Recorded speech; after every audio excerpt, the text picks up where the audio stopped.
Halo, salam sejahtera bagi kita semuanya. Selamat malam Bapak Ibu Saudara sekalian. Jumpa lagi di dalam program Firman-Mu Pelita bagi Hidupku.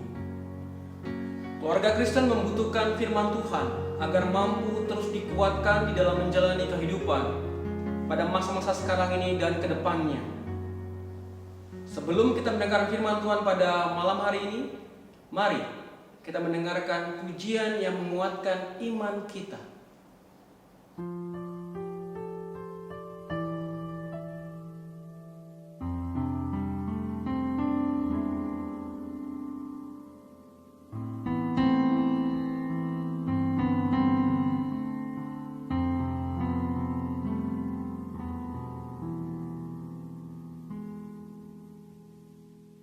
Syukur untuk setiap rencanamu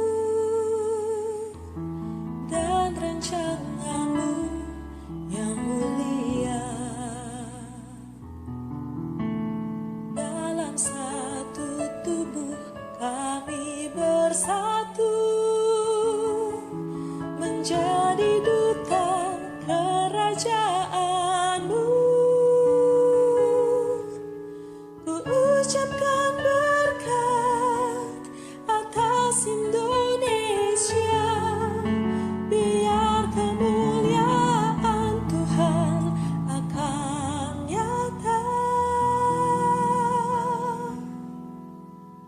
Kami rindu melihat Indonesia pulih dari segala problema.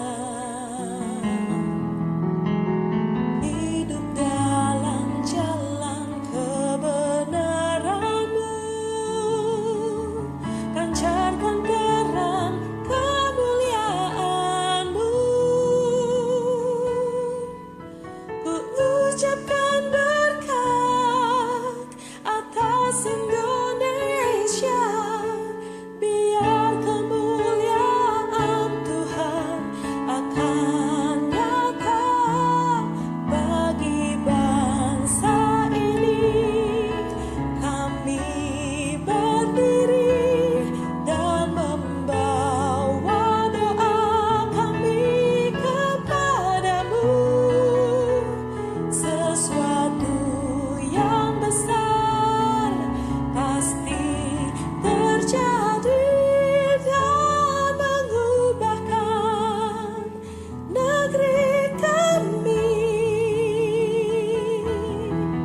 Hanya nama-Mu Tuhan ditinggikan atas seluruh bumi. Kami tahu hati-Mu ada di bangsa ini.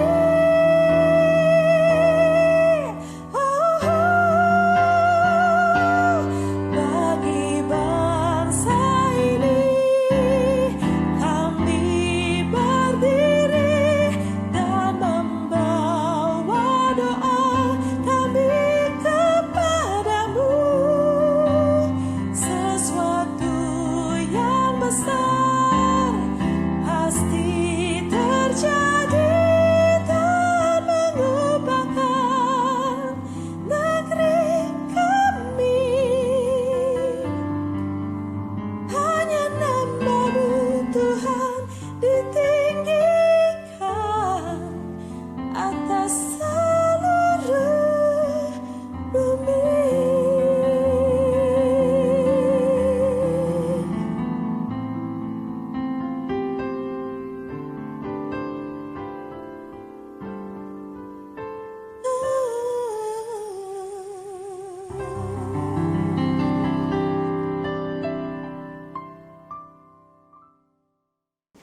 Bapak dan Ibu Saudara sekalian, malam hari ini kita akan dituntun oleh firman Tuhan yang bertemakan hukuman Tuhan atas kesombongan Niniwe. Mari kita membaca kitab Nahum. Kitab Nahum pasalnya yang ketiga, ayat 1 sampai ayatnya yang ke-19. Mari kita mendengarkan firman Tuhan ini. Nahum 3 ayat 1 sampai dengan ayat 19 yang menyatakan, hukuman atas Niniwe. Celakalah kota penumpah darah itu, seluruhnya dusta belaka, penuh dengan perampasan, dan tidak henti-hentinya penerkaman. Dengar lecut cambuk dan derak-derik roda. Dengar kuda lari menderap dan kereta meloncat-loncat.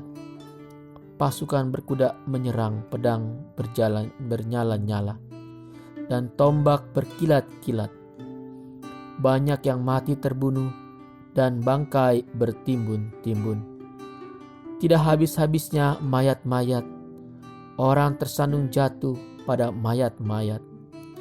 Semuanya karena banyaknya persundalan si perempuan sundal, yang cantik parasnya dan ahli dalam sihir, yang memperdayakan bangsa-bangsa dengan persundalannya, dan kaum-kaum dengan sihirnya. Lihat, aku akan menjadi lawanmu, demikianlah firman Tuhan semesta alam. Aku akan mengangkat ujung kainmu sampai ke mukamu, dan akan memperlihatkan auratmu kepada bangsa-bangsa, dan kemaluanmu kepada kerajaan-kerajaan.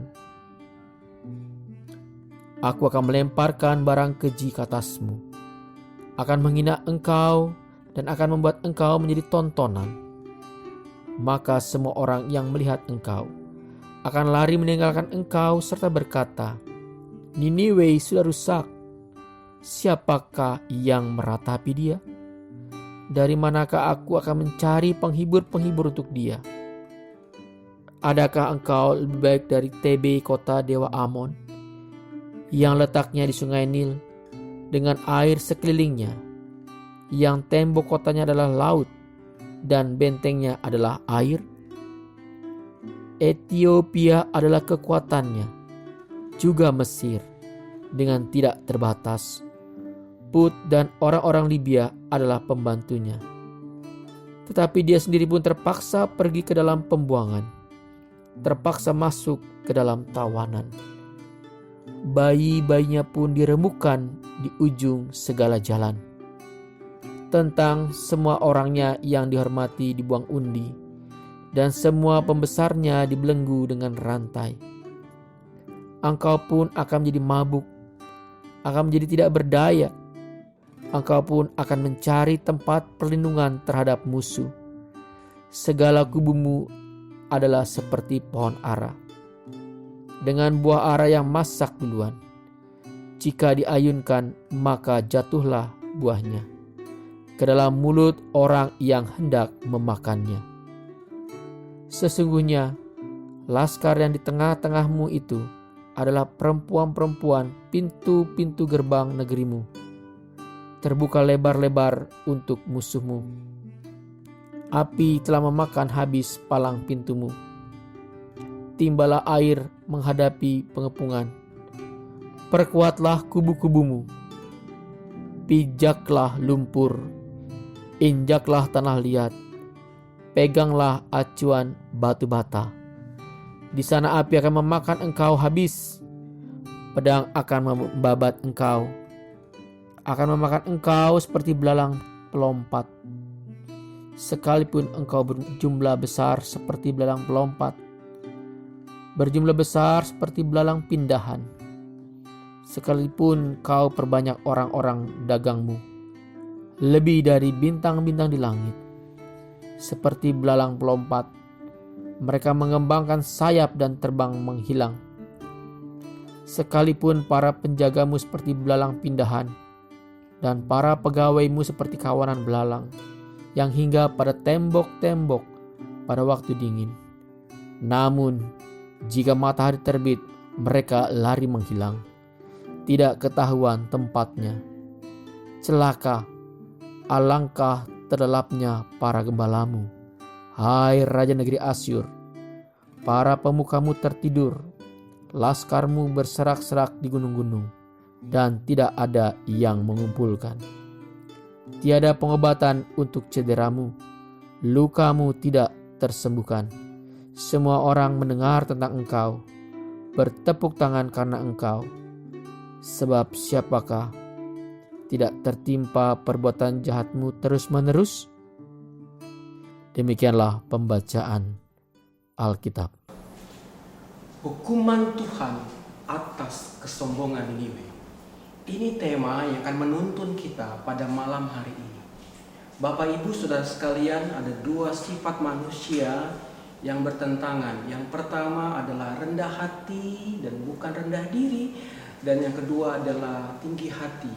Nah, tinggi hati identik dengan kata sombong. Nah, hari ini kita akan melihat bahwa Allah menghukum Niniwe karena kesombongannya. Kitab Nahum ini ditulis oleh Nabi Nahum yang pelayanannya sama dengan Nabi Yeremia. Nahum sendiri diartikan dihibur oleh Allah. Kalau kita membaca kitab ini, sepertinya kitab ini ada relasinya dengan kitab Nabi Yunus. Kalau kita membaca Yunus, kita akan melihat begitu sabarnya Allah terhadap bangsa Niniwe. Tetapi di kitab Nahum, kita melihat Allah murka terhadap Niniwe yang tidak mau bertobat atas dosa-dosanya. Di kitab Yunus, Niniwe bertobat, tetapi lama-kelamaan Niniwe ini kembali terjerumus di dalam dosa yang lebih dalam lagi, kejahatan yang lebih besar lagi, dan Allah tidak kompromi dengan hal tersebut. Nahum terbagi menjadi 3 pasal, dan hari ini pasal yang ketiga menjelaskan kepada kita 2 hal. Yang pertama, sebab alasan kenapa Niniwe tidak bertobat itu di ayat 1 sampai ayat yang keempat, dan ayat yang kelima sampai 19 itu hukuman Allah buat Niniwe yang tidak mau bertobat. Pasal 1 ayat 1 sampai ayat yang keempat itu menjelaskan kondisi Niniwe yang sangat luar biasa amburadul. Niniwe banyak sekali melakukan kesalahan, kejahatan ya, yang berujung kepada dosa-dosa, dan Allah murka dengan hal ini. Sehingga 5 sampai 19 dengan ayat yang cukup panjang ini digambarkan bahwa Allah tidak kompromi dengan dosa. Allah tidak kompromi dengan perbuatan dosa yang dilakukan oleh Niniwe. Saudara yang dikasihi Tuhan, Nahum 3, 1 sampai 19 ini menggambarkan bahwa yang pertama, Allah murka atau Allah tidak pernah berkompromi dengan dosa. Yang kedua, Allah memberikan peringatan buat umat supaya bertobat ketika terus melakukan segala hal yang mendukakan Tuhan. Dan yang ketiga, Allah akan membalaskan setiap hukuman, setiap perbuatan-perbuatan dosa kita. Ibu bapak yang dikasihi Tuhan, apa aplikasinya buat kehidupan kita sebagai keluarga Kristen? Apa yang kita bisa ambil pelajaran dari kitab Nahum pasal 3 ini? Bapak Ibu melihat kondisi saat ini jelas sekali mau mengatakan bahwa manusia sepertinya tidak bisa memberikan ruang buat kesombongan. Kenapa saya katakan demikian? Karena ketika hari ini dunia sibuk dengan satu wabah virus COVID-19, tidak ada seorang pun yang bebas terlepas dari ancaman tersebut.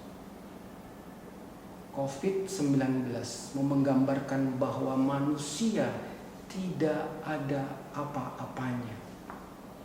Manusia tidak bisa sombong. Manusia diajar untuk kembali melihat dirinya bahwa dirinya terbatas dan mempunyai kekurangan. Hari ini semua bangsa bergiat mengatakan melawan wabah corona. termasuk di dalamnya bangsa kita, Republik Indonesia ini. Pemerintah terus bergiat mengatakan tidak ada waktu kita untuk sombong dengan segala kelebihan-kelebihan kita, tapi ada waktu untuk kita kembali introspeksi diri bahwa kita terbatas. Bapak Ibu dikasih Tuhan, apa peran serta kita sebagai keluarga Kristen pada hari ini? Ada 3 hal penting yang mau saya sampaikan buat Bapak Ibu Saudara sekalian di dalam lingkup keluarga. Apa aksi kita, peran kita buat dunia ini, khususnya buat bangsa kita. Mari kita menjadi keluarga Kristen.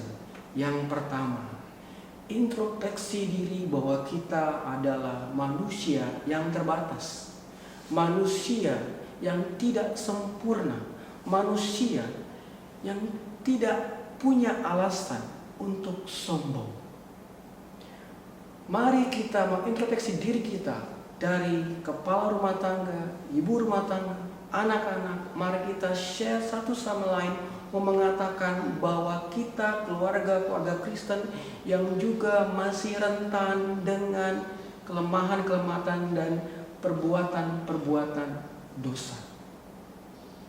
Hari ini lewat Nahum pasal 3, Allah memperingatkan bahwa manusia tidak ada apa-apanya di mata Tuhan.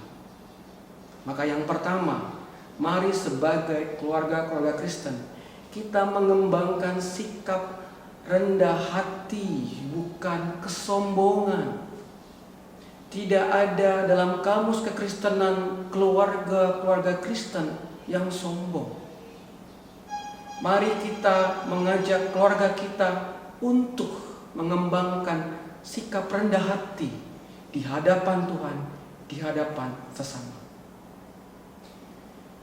Yang kedua, Bapak Ibu Saudara, yang kita bisa pelajari, bahwa kita harus punya satu komitmen untuk mengatakan tidak dengan perbuatan dosa dan lebih menyuarakan mengasihi Tuhan. Kenapa hal ini perlu kita camkan? Karena dosa jelas sekali di dalam Nahum 3 ini tidak disukai oleh Allah. Dosa posisinya ada di seberang daripada keberadaan Allah. Maka yang kedua, Bapak Ibu Saudara sekalian, mari kita kembangkan sebagai keluarga Kristen, mau mengatakan komitmen untuk terus semakin mengasihi Tuhan dan semakin membenci perbuatan-perbuatan dosa, termasuk di dalamnya tentang sikap sifat kesombongan kita. Dan yang ketiga, Bapak Ibu Saudara sekalian, mari kita menyatakan, mempraktekkan akan iman percaya kita dimanapun kita berada.